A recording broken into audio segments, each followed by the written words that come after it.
Bonjour. Ce 16 avril, Jacobin Weinisson nous propose d'étudier le syndrome de Simon-Pierre. Dans Luc 22, 32, nous trouvons le verset du jour « Seigneur, je suis prêt à aller avec toi et en prison et à la mort. » Il lui répondit « Pierre, je te le dis, un coq ne chantera pas aujourd'hui que tu n'aies renié par 3 fois me connaître. » Le syndrome de Simon-Pierre, SSP, est une maladie spirituelle dont cet apôtre a été victime. Dans Luc 22, les versets 31 à 62, il dit un jour à Jésus « Seigneur, je suis prêt à aller avec toi et en prison et à la mort. » Au verset 33. Ces propos étaient d'une sincérité sans faille. Malheureusement, voici les 5 symptômes du SSP dont il a souffert ce soir-là. Premièrement, Jésus va être arrêté au mont des Oliviers. Jésus voit que les disciples se sont endormis de tristesse. Pierre est directement interpellé par Jésus. « Pierre, tu dors !»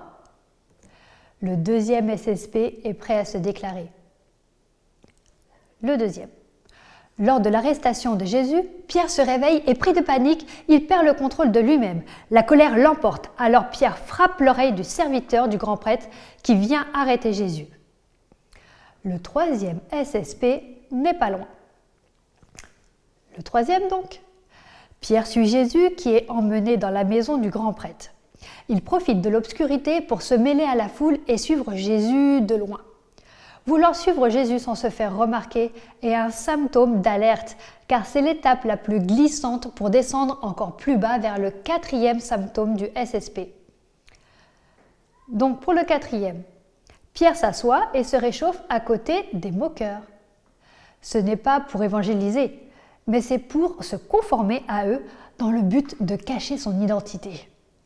Quand la chaleur de l'amour de Jésus manque aux chrétiens, en le suivant de loin, de fausses ambiances donnent l'illusion d'être chaud. Mais pour arriver du 4e au 5e symptôme, ce n'est qu'une question de temps. Le 5e.